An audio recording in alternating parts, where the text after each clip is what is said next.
네, 안녕하십니까. 자, 오늘 교재는요, 272페이지 볼게요. 272페이지 보시면 목차 4번입니다. 최적의 포트폴리오 선택이고 조금 어려워요. 이해를 잘 하셔야 됩니다. 정리하겠습니다.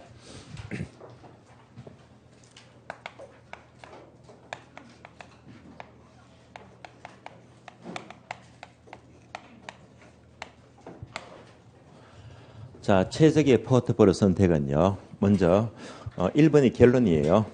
1번 목차 보시면 최적의 포트폴리오 선택이 나오고요. 이 한 줄이 지문 시험에 그대로 나옵니다. 한 줄 모두 밑줄 하세요. 최적의 포트폴리오 선택은 효율적 전선과 무차별 곡선이 서로 접하는 점에서 결정이 된대요. 자, 접하는 점이죠. 접하는 동그라미. 접하는 점이지 위에다가요. 교차 X적, 교차하는 점은 틀린 말이 됩니다. 그러면 효율적 전선과 무차별 곡선이 접하는 점인데요. 그러니까 바로 2번과 3번입니다. 효율적 전선 아셔야 되고요. 3번 무차별 곡선 아셔야 됩니다. 이 내용들은요. 그냥 문장으로 이해할 것이 아니고요. 아래 보니까 그래프가 나와요. 그래프가 조금 어려워요. 지금부터 그래프를 설명을 드리겠습니다.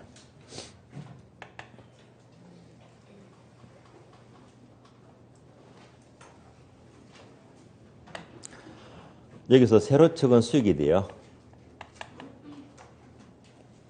가로축은 위험이 되고요.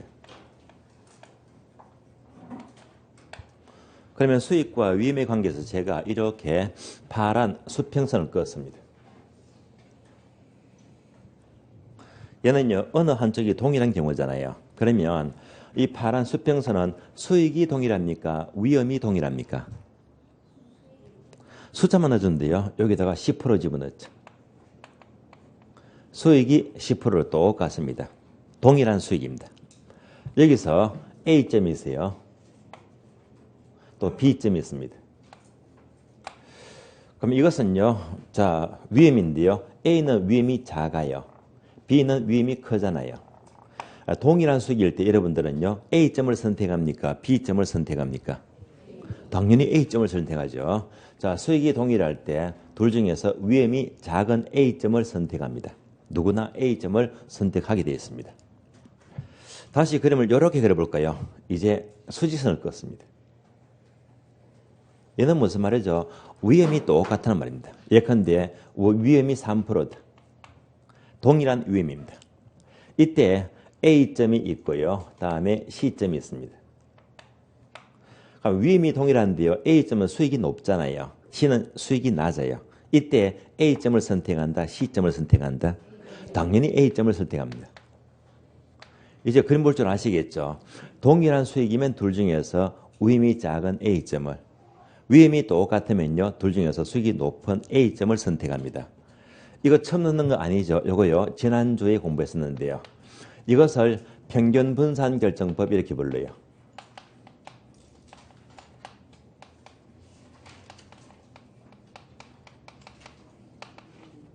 따라서 누구나 사람들은 똑같은 수익일 때 위험이 작은 쪽을, 위험이 동일하며 수익이 높은 A점을 누구나 선택합니다. 자, 이런 A점이 요 점만 있는 게 아니고요. 이 좌표상에 무수히 존재합니다. 계속. 그래서 이런 점이 많이 존재합니다. 이걸 전부 다 연결해 볼까요? 전부 다 연결하면 이런 곡선이 나와요. 자, 이것이 바로 효율적 전선입니다.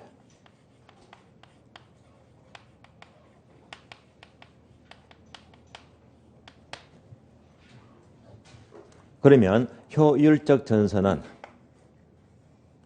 A와 같은 점들을 모두 연결한 곡선이다. 해서 첫 번째 바로 평균 분산 결정법이 됩니다.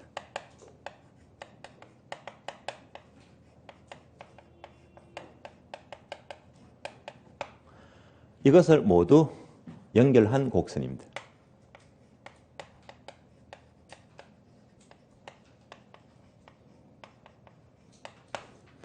그러면 그래프가 어떤 모양이죠?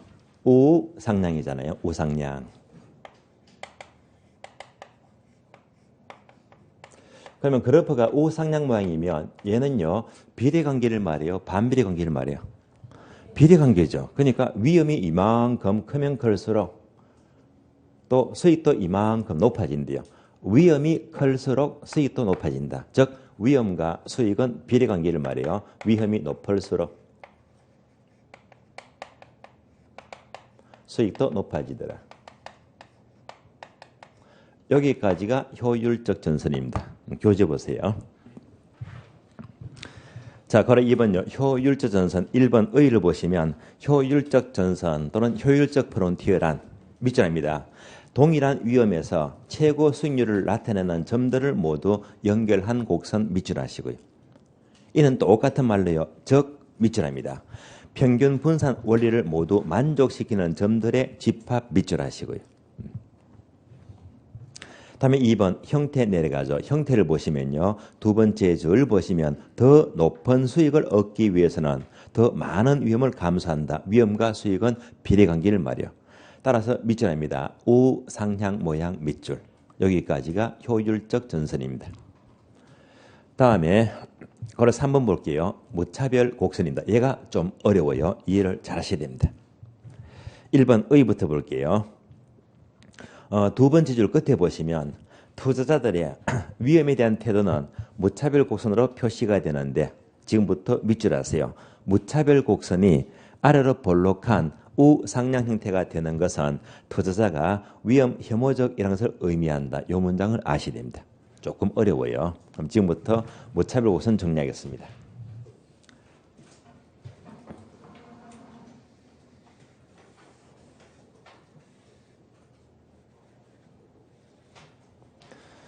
자, 그러면 그래프를 보니까요. 무차별 곡선이 이렇게 생겼잖아요.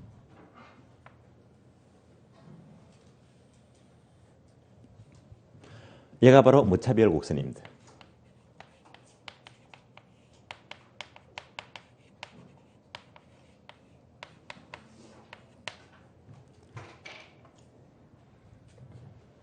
그러면 자, 이것이 뭘 말하느냐?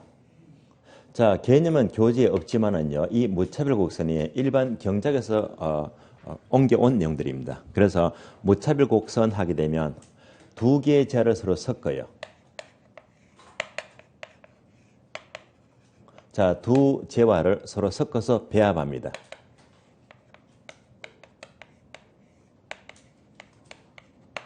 섞었을 때 동일한 만족입니다.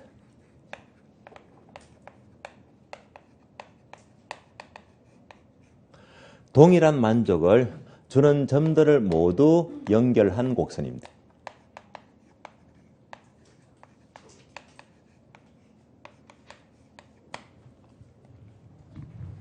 그러면 방금 밑줄을 그었잖아요. 무차별 곡선은 어떤 모양? 우상향인데요. 아래로 볼록해요. 그래서 아래로 볼록한 우상향망입니다.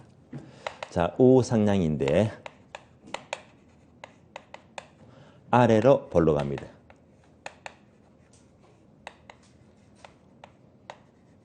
그러면 얘가 무엇을 말하느냐? 얘가 바로 위험 혐오형이다. 같은 말로 위험 회피형이죠.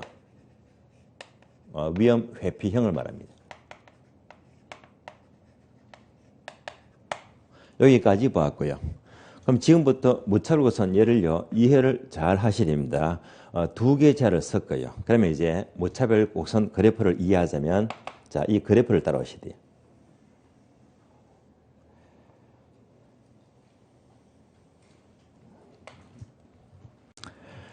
예를 들면, 제가 몇 년 전에요, 부산에서 수업을 했거든요. 서면 한복판입니다. 그래서, 서면 한복판이에요. 네 거리에 학원이 있어요. 중개사학원입니다. 그러면 여기서 오전 수업 마치고 이제 학원 밖에 나와요. 나오면요, 이 네 거리에 횡단보도가 있어요. 여기에 포장마차가 있습니다. 아주 맛있는 걸 팔아요. 뭘 팔까요? 제가 꼼장은 소주만 좋아합니까? 그건 아니고요. 예. 낮이니까 소주 안 팔겠죠. 그래서 이때 뭘 파느냐? 여기서 아주 맛있는 부산 오뎅을 팔아요. 호떡도 팔아요. 떡볶이도 팔고요. 순대도 팔고요. 맛있는 거 다 팝니다. 제가 이런 거 간식거리 사 먹는데 부끄러워하지 않거든요. 그래서 여기 딱 가서 항상 늘 즐겨 먹는 게요. 호떡을 먹어요. 또 오뎅을 먹어요. 둘 다 너무 맛있거든요. 특히 오뎅은 끝내줘요. 부산 오뎅 유명하잖아요. 게다가 국물 맛이 홍합도 넣고요. 좀 큰 대게도 넣고 해서 국물을 우려놨는데 국물이 너무 맛있어요. 그런데 특이한 점은요. 시내 한복판인데 그 당시에요. 자, 오뎅이 1,000원에 몇 개 하더라? 1,000원에 3개 합니다. 싸요. 호떡도 1,000원에 3개 합니다. 너무 싸요. 맛은 너무 좋고요.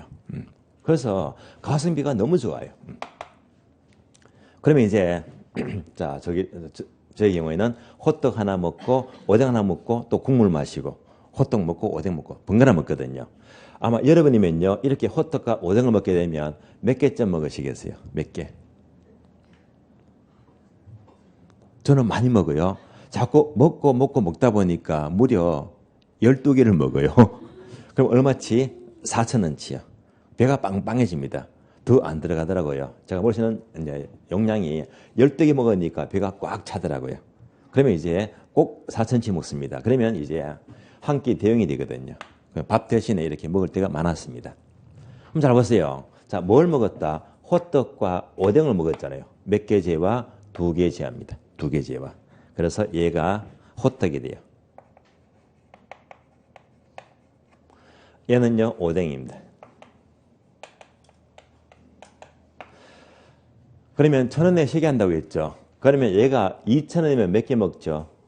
6개. 예. 지금부터 호떡과 오뎅을 2,000원치 먹는다. 이것을 무차별 고선을 그려보는 겁니다.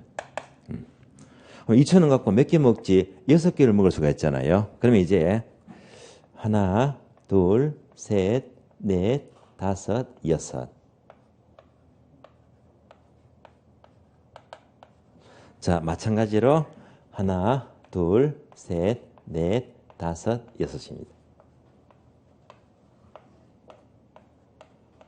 그러면 2,000원 갖고 6개 먹으니까 6과 6을 서로 이어주면 돼요. 이어볼까요? 얘가 바로 자 2,000원짜리 무차별 곡선입니다.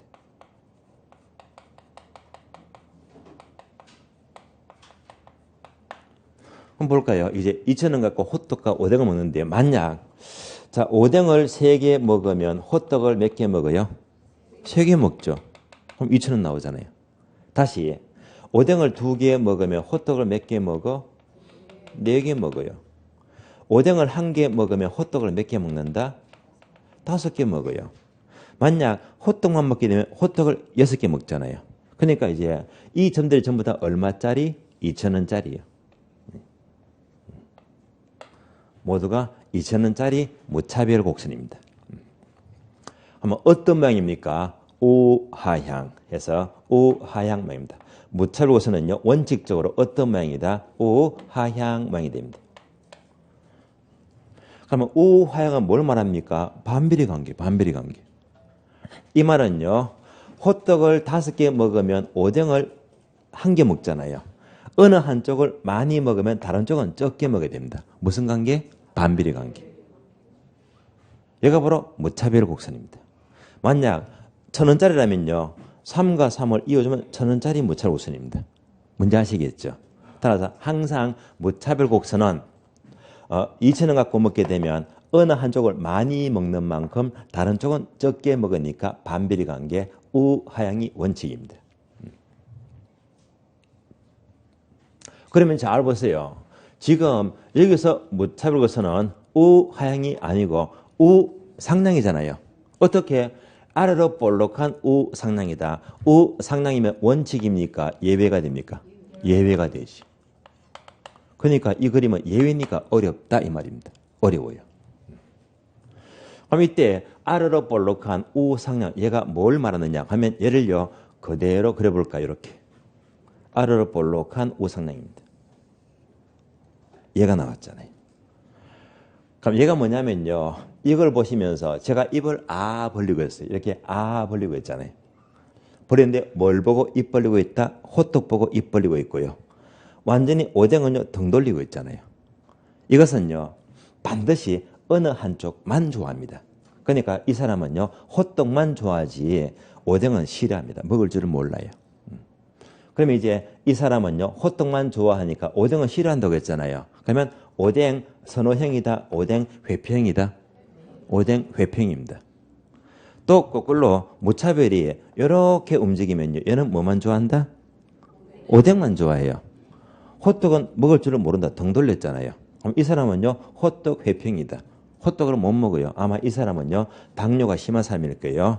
밀가루도 못 먹고 설탕도 못 먹고요. 못 먹을 겁니다. 자, 그래서 이제 이런 모양 모두가 예외가 된다. 그럼 끝났습니다. 자, 얘는요, 수익만 좋아한다. 위험만 좋아한다. 수익만 좋아하잖아요. 그러니까 바로 위험은 등 돌렸다 해서 바로 이 사람은 위험 회피형이다. 그래서 아래로 볼록한 우상향은요, 위험 회피형을 의미합니다.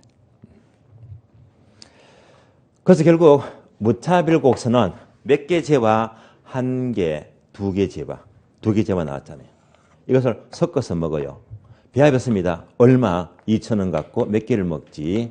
6개를 먹어요. 그래서 2,000원 갖고 모시는 모든 집합은요, 이렇게 6개를 먹더라. 이걸 전부 다 이은 것이 바로 무차별 곡선입니다. 자, 결론적으로 효율적 전선은 위험이 똑같을 때 수익이 높은 점을 전부 다 연결했고요. 다음에 무차별 곡선은요, 자, 두 개의 자를 선택했을 때, 섞었을 때 동일한 만족을 주는 점들을 모두 연결했습니다. 따라서 양자가 일치하는 점, 일치하는 점이 가장 최적의 포트폴리오입니다.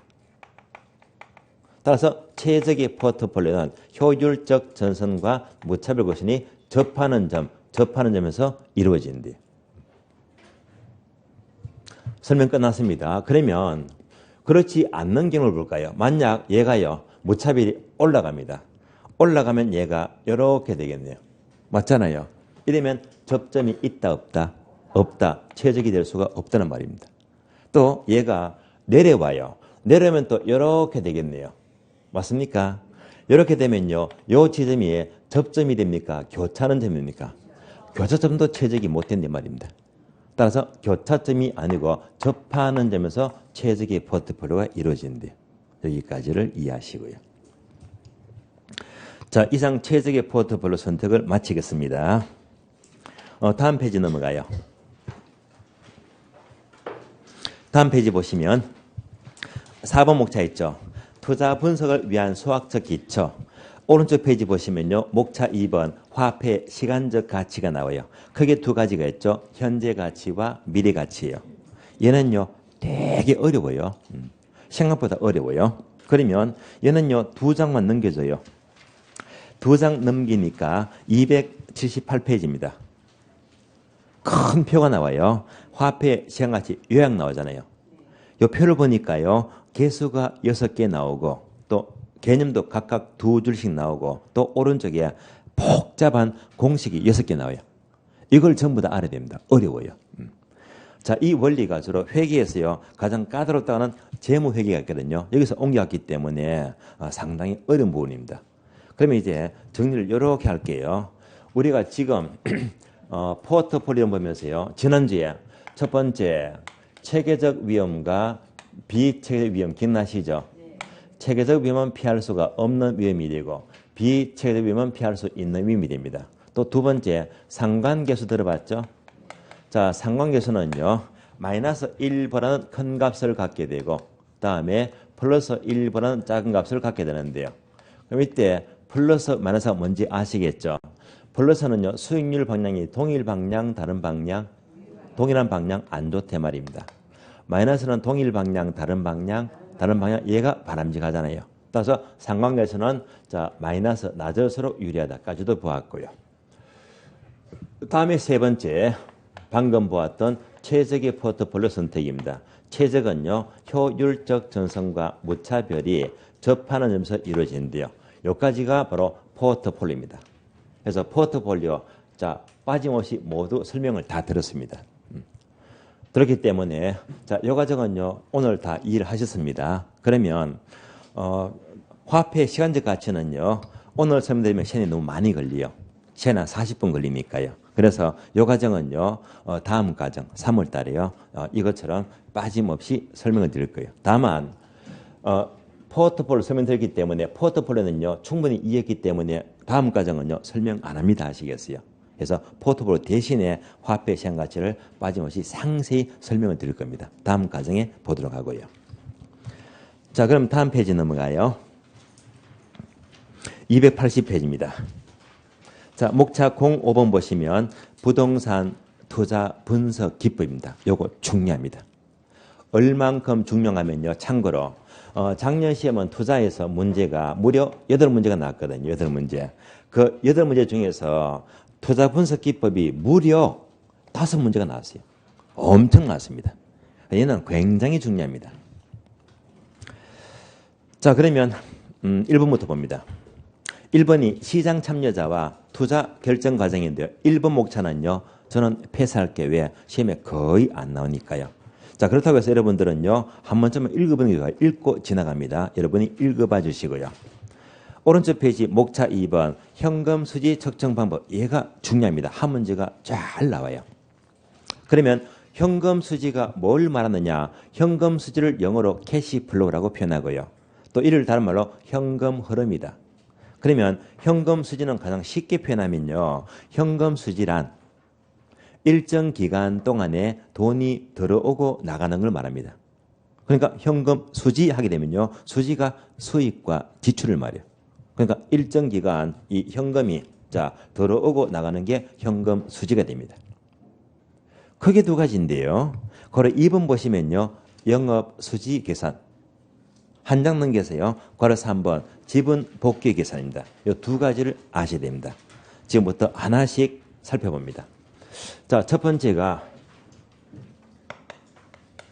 영업 수지 계산입니다.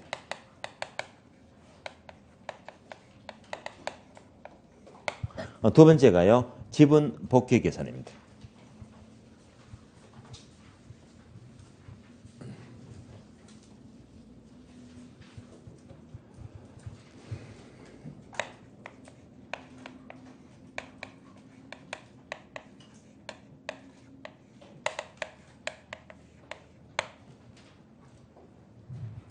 결론은요. 둘 다 중요한 게 아니고 영업수지가 너무 중요해요. 여기서 출제가 너무 많이 되고 있습니다. 그러나 지분 복귀액은 별로 안 중요해요. 왜? 28회 동안에 딸랑 한 번 나왔으니까요. 그래서 둘 중에서 영업수지가 압도적으로 중요합니다. 그럼 영업수지는 뭘 말하느냐? 얘는요. 바로 소득 이득 구하는 것입니다. 즉 부동산의 사용과 수익에서 생기는 이득입니다. 이것이 바로 영업 수지 계산이 되고요. 반면에 지분 복귀액은요. 바로 자본 이득입니다. 이것은 바로 처분할 때 처분에서 생기는 이득입니다. 그래서 투자를 하게 되면 소득이득과 자본이익을 둘 다 얻을 수 있는 장점이 있잖아요. 자, 간단한 예를 들면요. 어떤 사람이 상가를 삽니다. 자, 상가를 얼마 주고 10억 주고 삽니다. 목적이 뭡니까? 월세 받아야지. 그래서 매 기간마다 임대료 수익이 들어옵니다. 첫 해 임대료 수익이 1억 들어오고요. 다음에 임대료 수익이 1억 1천 들어오고 또 1억 1천, 1억 2천, 1억 2천 매 기간마다 임대료 수익이 들어옵니다. 자, 이 과정이 바로 소득이득이다. 사용과 수익을 말해요. 소득이득입니다. 이런 과정을 계산하는 것이 바로 영업수지 계산입니다.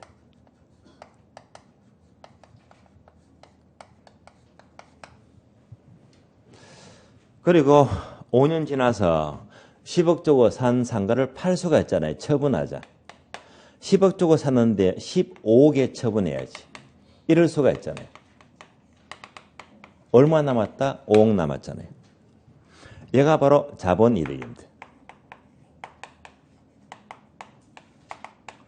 이런 과정을 계산하는 것이 바로 지분 복귀 계산입니다.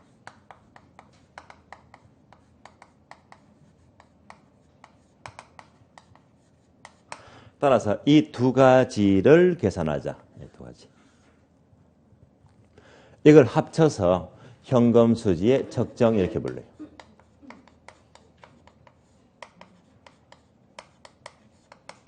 그러면 이 둘 중에서 우리 시험은요, 얘가 훨씬 더 중요하겠습니다. 얘가 출제가 너무 잘 되고 있습니다. 영업수지 계산입니다. 그러면 이제 영업수지 볼까요? 괄호 2번입니다. 영업수지를 보게 되면 아래 보니까 흐름이 쭉 나오잖아요. 굵은 글씨가 5개 보여요. 첫 번째가 가능조소득은 PGI, 유효조소득은 EGI다. 자, 약은은요, PGI, EGI, 약은은요, 알 필요가 없습니다. 단어만 아시면 돼요. 세 번째 순영업소득은 NOI가 되고요. 다음에 세전현금수지가 BTCF, 세후현금수지가 ATCF가 돼요. 그러면 영업수지는 반드시 세후까지를 반드시 구해야 됩니다. 이 흐름이 너무나 중요합니다. 하나씩 볼게요. 먼저 첫 번째 가능조소득입니다.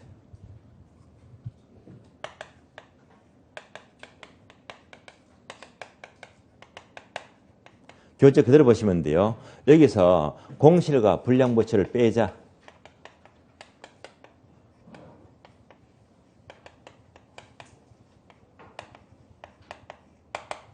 다음에 기타 소득을 더하자.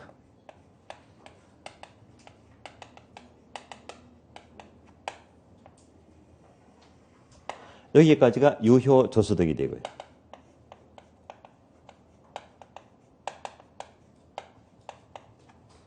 다음에 영업 경비를 공제합니다.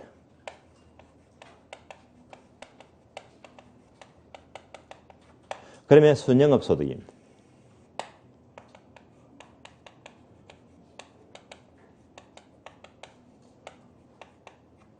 다음에 은행의 빚값자 해서 부채 서비스를 공제합니다.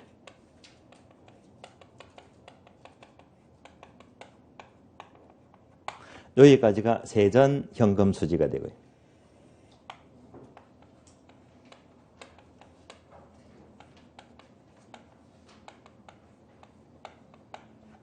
마지막으로 세금 빼야 되겠죠. 바로 소득세가 돼요. 영업소득세를 공제하면 최종적으로 세후 현금 수지가 나옵니다.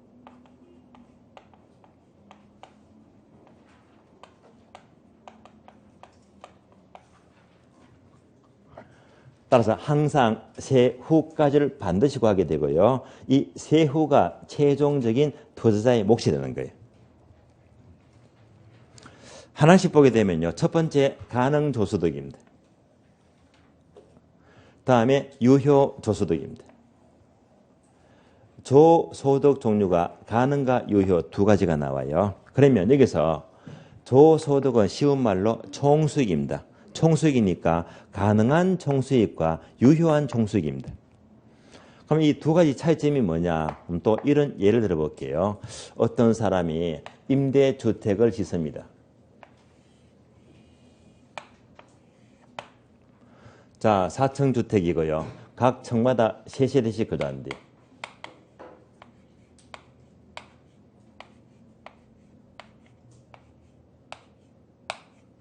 총 몇 세대입니까? 12세대. 이렇게 임대주택을 지어서 임대를 하는데요. 그러면 각 세대마다 들어오는 1년 동안의 임대료 수익은요.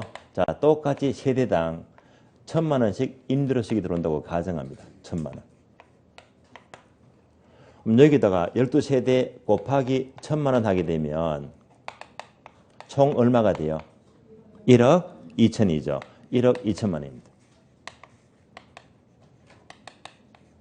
자, 얘가 바로 가능한 총수익입니다. 그래서 가능한 총수익은 얼마? 1억 2천만 원 됩니다.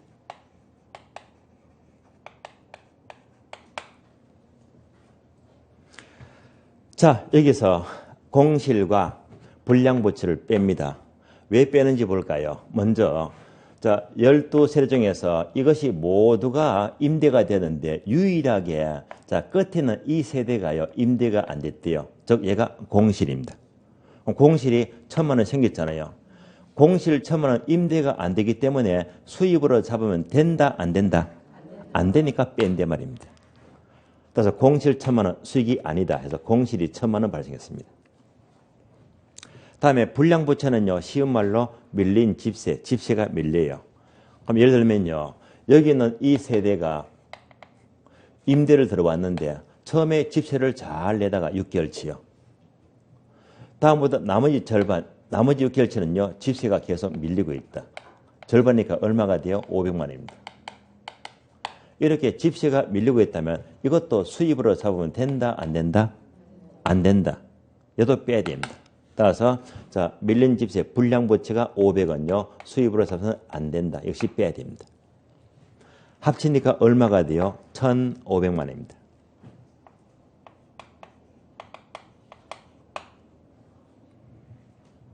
다음에 기타 소득은요. 임대 목적 이외 기타 수입이니까 예를 들면요. 임대주택 이외에 앞에 자판기가 있대요. 자판기 수입이 바로 기타 소득입니다. 얘도 1년 동안 운영하니까 수입이 얼마 들어오더라? 500이 들어오는데.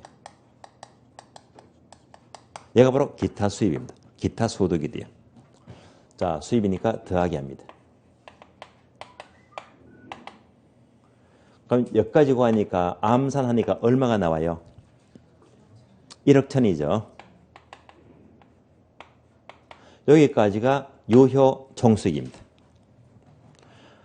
그러면 이제 이 둘 중에서 일반적인 총수익은요. 얘가 일반적입니다. 해서 유효 총수익, 얘가 일반적인 총수익입니다. 그럼 이제 일반적인 총수익에서 빼는 게 1개, 2개, 3개를 빼요. 차례대로 처음에 뭘 뺀다? 경비 빼잖아요. 두 번째 은행에 빚 갚자. 세 번째 세금 내자. 그래서 이렇게 순서기 하시면 돼요. 일반적인 총수익에서 경비 빼고 빚 갚고 세금 낸다라고 보시면 돼요. 그럼 얘가 뭡니까? 총수익. 경비는요 총비용. 총수익 빼기 총비용은 순수익이잖아요. 그래서 경비 빼면 순수익, 순이 나옵니다. 순. 두 번째 은행에 빚 갚자. 빚 갚으면요 세전이 나와요. 세공제전입니다. 그래서 빚 갚으면 세전이 나오고요. 마지막으로 세금 내자. 세금 내니까 세후가 나와요. 예. 그래서 빼는 거 3가지. 그래서 요 흐름이 바로 영업수지 흐름입니다. 그러면요. 빼는 거 3가지가 경비 빼고 빚 갚고 세금 내잖아요. 요거 순수 바꾸면 큰일 납니다. 순수 바꿔볼까요? 경비 빼고 빚 갚고 세금 내는데 경비 빼고 세금 내고 빚 갚는다. 바꾸면 엉터리입니다. 그래서 반드시 이런 순서가 됩니다. 자, 그래서 이제 요 과정을요.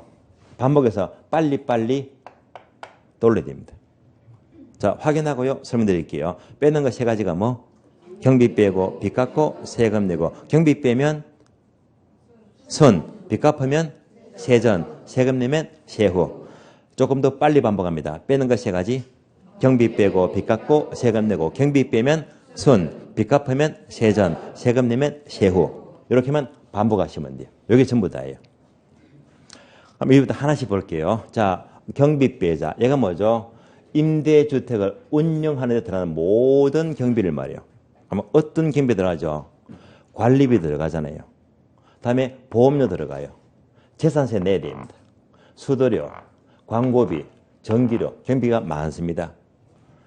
이때 이 경비가요. 1년 동안 총 경비가 얼마? 4천만 원 잡을게요. 1년 동안 경비가 4천만 원 발생했대요. 그래서 총수익에서 총비용 빼니까 순수익이 얼마? 7천만 원 나옵니다. 이게 아직까지 내 것이 될 수가 없단 말입니다. 왜? 은행에 빚 갚아야지. 자, 이때 부채 서비스액을 똑같은 말로 원리금 상환액입니다.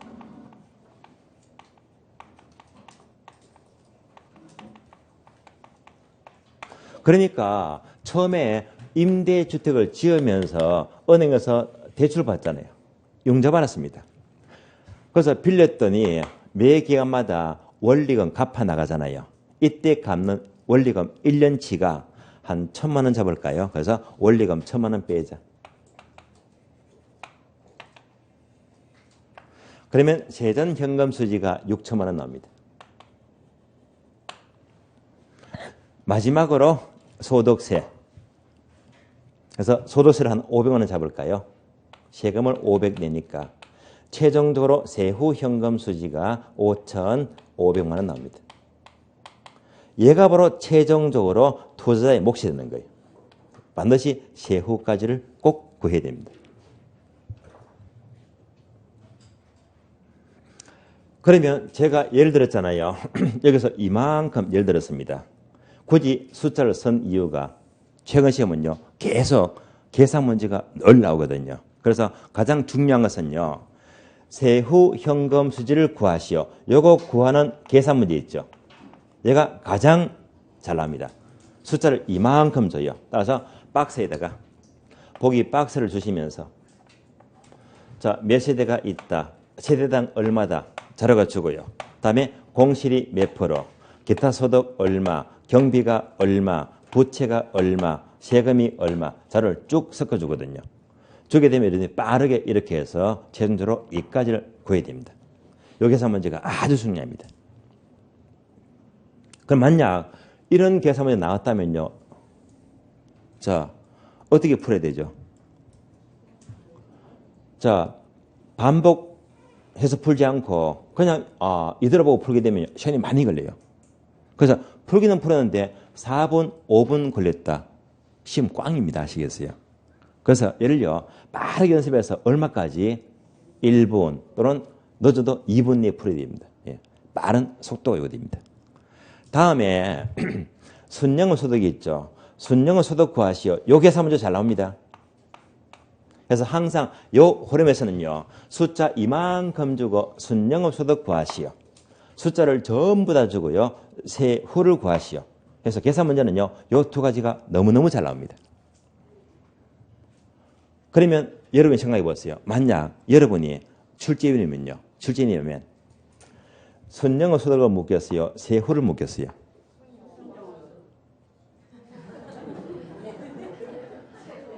말도 안 되는데 출제위는요. 차라리 뭐지 항상 묻는 것이 뭐 수험생들 엿먹어봐라 이 말입니다. 어디까지? 이거 다 주고 이거 묻지 언제 이걸 묻습니까? 짧은 거 안 물어요. 항상 뭐 자료를 이만큼 주고 엿먹어봐라 애먹어봐라 하면서 바로 이걸 가라. 그래서 세후가 가장 중요합니다. 자, 세후를 가장 많이 물어요.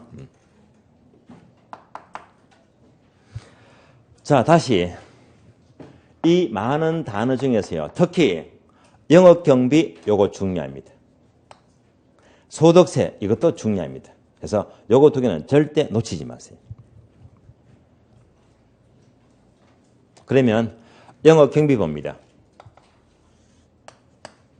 영업경비에 포함되는 거, 포함 안 되는 거 잘 나오거든요. 포함되는 거는요 상식입니다. 영업경비하게 되면 방금 봤잖아요. 관리비 들어가지, 재산세 들어가지, 보험료 들어가요. 광고비, 수수료 쭉 들어가잖아요. 이런 것들이 모두가 상식적으로 포함되는 거다. 포함 안 되는 것 얘가 출제가 잘 되고 있습니다. 포함되지 않는 것. 그래서 영업경비를 상시해 보게 되면요. 다음 페이지 보세요. 다음 페이지 보시면요. 자, 목차 5번. 자, 5번 동그라미 영업경비가 나오잖아요. 기억번, 미연번이 있죠. 기억번이 포함되는 거고요. 포함되는 거는 상식이니까 자, 부담 갖지 마세요.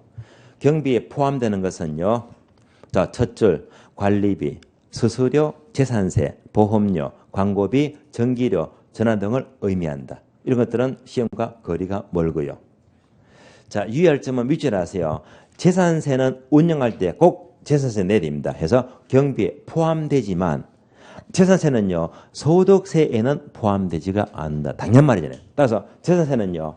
경비에는 포함이 되겠지만 소득세는 당연히 포함 안 된다 말입니다.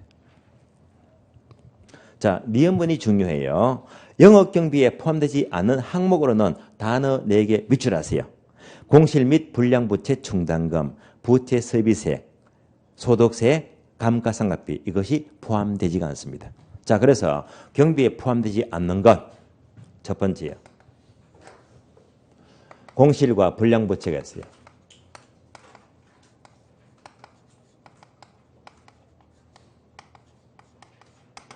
다음에 부채 서비스입니다.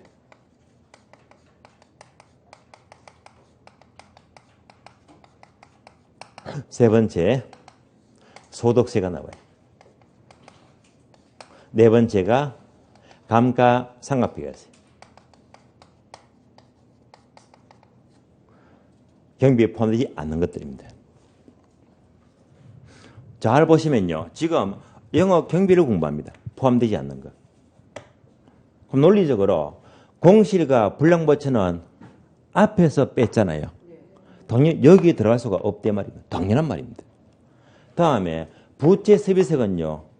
밑에서 뺐잖아요. 당연히 포함될 수가 없다 이 말입니다. 당연한 말입니다. 다음에 소득세는요. 가장 밑에서 빼잖아요. 이것도 당연히 경비에 안 들어간다. 당연한 말입니다. 그러면 감가상각비는요. 얘가 여기 들어가요. 소득세 구할 때 감가상각비를 따로 고려해야 됩니다. 그래서 여기에서 개선되거든요. 그래서 이런 것들이 모두가 경비에 들어가지가 않더라. 오늘이 1월 며칠이죠? 2월, 예. 2월 8일요. 그럼 여러분들은 이제 1월 수업 듣고요. 6월 8일이니까 벌써 한 달이 훌쩍 지났잖아요. 진도가 절반 더 나갔다는 말입니다. 그러면 여러분들이 이제 모든 과목을, 전 과목을 이제 한 달 넘게 경험해 보니까 이제 느낌을 얻게 됩니다. 여러분들 이제 이 과목 공부해 보니까 시험보다 양도 많고 쉽지가 않잖아요. 빡빡합니다. 어느 정도 이제 느낌이 있을 거예요. 여러분들이 딱 한 달 넘게 공부해 보니까 이 공부가요. 한마디로 힘들어요. 재미가 있어요. 힘들어요. 그대로 들으려고 물으는 거 아닌데. 힘들다고 하시면 안 돼요. 아시겠어요? 이런 말이 있잖아요. 어차피 피할 수가 없으면 즐겨라. 여러분들 앞으로 9개월 동안 과정이 남았습니다. 계속 힘들다면요. 스트레스만 받아요. 하면 시험 자체가 결국은 힘들어지거든요. 절대 힘들다고 하시면 안 된단 말입니다. 힘들면요. 맨날 스트레스 받아요. 힘드니까. 그렇잖아요. 그러시면 안 된단 말입니다. 그래서 여러분들 자꾸 힘들다고 하게 되면요. 결국 받는 것은 스트레스다 이 말입니다. 이게 안 좋아요. 여러분들은 아시죠? 스트레스 종류가 두 가지가 있어요.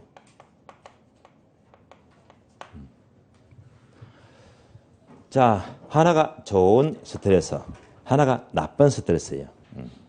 좋은 스트레스를요, 유 스트레스라고 불러요. 유 스트레스. 나쁜 스트레스는요, 디 스트레스입니다. 그러니까 유 스트레스는요, 아주 좋은 스트레스다, 아주 긍정적입니다. 디 스트레스는요, 아주 나쁘다, 부정적입니다.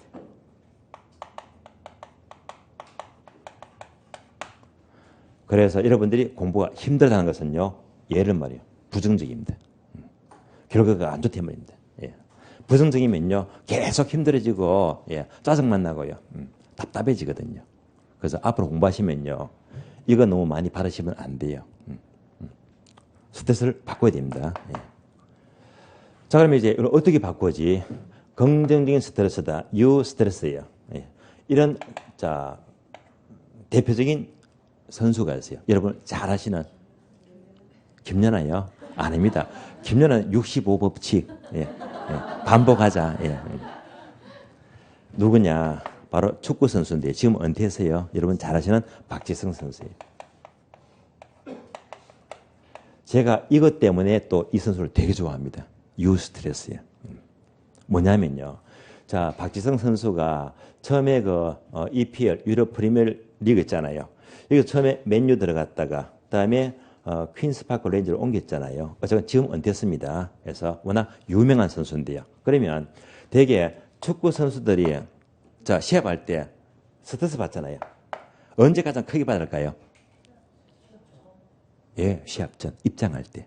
엄청납니다. 자, 이 큰 경기장에서요, 양쪽에서 입장합니다.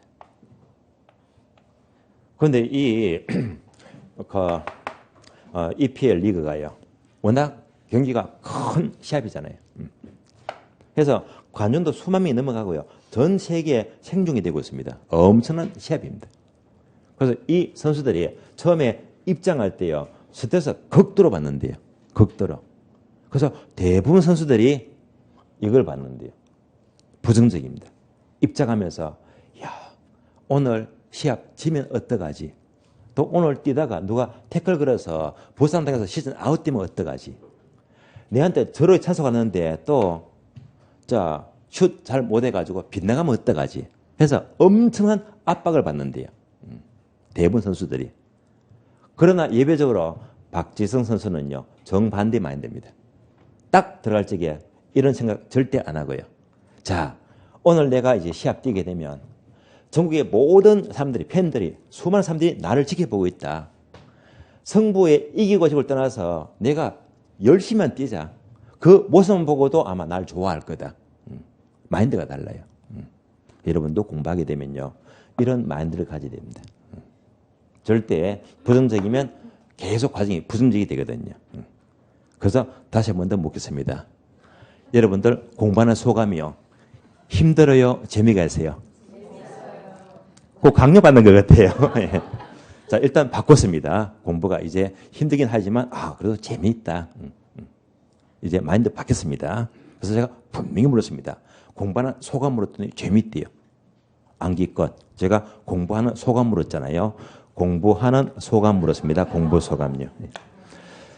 따라서 영어 경비하게 되면 뭐 공부 소감, 암기 끝이에요. 공부 소감 하시면 돼요. 자, 공부 소감 확인입니다.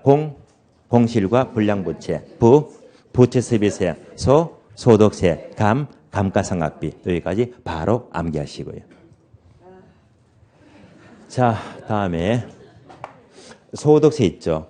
이것도 중요하거든요. 중요한데, 자, 얘는요, 이거 전부 다 하게 되면 여러분들이 또 용량이 한계가 있으니까요. 오늘은 이제 경비를 공부했고요. 소득세만 남았습니다. 소득세. 교재 볼까요? 한 장 넘겨져요. 284페이지입니다. 그리고 4번요. 세금. 동그라미 1번 영업소득세, 2번 자본이득세. 볼까요? 여기서 영업소득세. 처분할 때 뭐지? 자본이득세 나오거든요. 그러면 이 중에서 1번만 동그라미 소득세. 소득세는요, 시험에 잘 나와요. 확실히 알아야 됩니다. 반면에 자본이득세는요, 앞에다가 X 버리세요. 버리자. 자, 아주 과감하게 X했다. 무슨 말이죠? 1년 동안 보지 말라 이 말입니다. 그런데 이럴 수도 있잖아요. 제가 과감하게 X 보지 마세요 했는데 만약 올해 시험에 자본에서 얘가 시험 나오면 어떡하죠? 찍어야지, 그죠? 예. 찍을 때도요, 항상 긍정적으로 이런 마음 갖고 찍으세요, 그죠? 예. 기분 좋게 찍으시고요. 근데 만약에 저는 분명히 안 나온다고 자신있게 얘기했습니다. 근데 만약 하나라도 나왔다면요, 이때는요, 제가 나쁘거나 출전이 나빠요. 아시겠어요? 안내걸 내고 있으니까. 정답은요, 나왔다면요, 제가 아니고요, 출전이 아주 나쁜 놈이에요. 아시겠어요? 그러니까 이거는 절대 나올 수가 없단 말입니다. 부담 갖지 마시고요. 소득세가 복잡합니다. 그래서 이 과정은요, 요것만 다음 과정에 설명을 드리고요. 요거 빼고 설명 다 드린 겁니다. 요거 빼고요. 소득세 다음 과정 보고요. 한 번 더 확인해 봐요. 이제 전체를 보시면서 전체를. 이제 가능조수득, 유효조수득, 순영업소득, 세전현금시, 세후 나왔잖아요. 이제부터 각각의 제목을 크게 비교합니다. 하나씩 보세요. 첫 번째, 가능조수득과 유효조수득은요, 양자가 서로 같을 수가 있을까요? 없을까요? 자, 힌트. 요 가운데가요, 0이 되면 숫자가 같아지겠네. 맞습니까? 그러면 같을 수 있겠다, 없겠다? 있죠. 공실이 없다, 기타가 없다면 같아지겠지. 그러니까 얘는 뭐지? 같을 수 있다는 말입니다. 다시, 유효조수득과 순영업소득 같을 수가 있겠어요? 없겠어요? 경비가 0이 될 수가 있어요, 없어요? 없잖아요. 항상 관리비 내야 되지. 다음에 보험료 내야 되고 재산세 내야 됩니다. 경비는 반드시 발생하거든요. 그러면 같을 수 있다, 없다? 없다. 얘는요, 같을 수가 없습니다. 경비가 0이 될 수가 없다는 말입니다. 다시 선영업 소득과 세전은요, 같을 수가 있다, 없다? 얘가 0이 될 수가 있어요, 없어요? 있지. 은행에 안 빌리면 같아진단 말입니다. 같을 수 있다. 제가 이걸 왜 확인할 거예요? 이것도 구구절절 출제가 되기 때문에 출제가 되고 있습니다. 마지막으로 세전과 세후는요, 같을 수가 있어요, 없어요? 없다 하시면 안 됩니다. 세금도 0이면 같아지잖아. 참고로 제가요, 세금 안 낸 적이 있거든요. 그러면 같아지는 겁니다. 자, 소득세를 낸다는 것은 상식적으로 흑자가 났을 때, 적자가 났을 때. 흑자가 나니까 세금 내잖아요. 근데 여러분들이 사업을 처음 하면요, 보증금 이제 몇 천만 원 내고요, 시설하잖아. 그래서 돈 많이 들어가잖아요. 첫 해는 손해를 많이 봐요. 첫 해는요, 무조건 세금을 환급받아요. 대부분 다. 세금을 환급받으면요, 세금을 플러스 환급받잖아요. 그러니까 흑자가 나면 세금 내고 적자면요, 환급받고 그 중간에 0이 될 수도 있단 말입니다. 저도 안 낸 적이 있거든요. 그러니까 뭐 양자는 뭐 같을 수 있다 이 말입니다. 같을 수 있다. 결과적으로 이 흐름에서 같을 수가 없는 것은 경비는 0이 아니니까 얘만 같을 수가 없고요. 나머지는 전부 다 같을 수가 있다는 말입니다. 여기까지 떠올리시고요. 자, 그래서 이제 여기까지가 영업수지 흐름인데요. 결국 소득세만 빼고 정리를 전부 다 했거든요. 다음 과정에 소득세만 정리하면요, 모든 게 완성이 되어버립니다. 자, 이어서 283페이지입니다. 283페이지 보시면 괄호 3번 지분 복귀입니다. 얘는요, 볼까요? 28회 동안에 딸랑 한 문제 나왔거든요. 사실 안 중요합니다. 그래서 흐름을 간단히 확인할게요. 그러면 아래 보니까 자, 빼는 흐름이 쭉 나오잖아요. 요거 옮겨서 봅니다. 먼저 처분할 때니까 바로 예상 매도가격입니다. 매도가격에서 먼저 매도경비를 빼자. 그러면 선 매도가격입니다.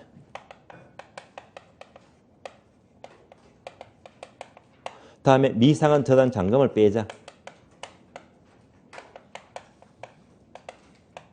그러면 세전 지분 복귀액입니다.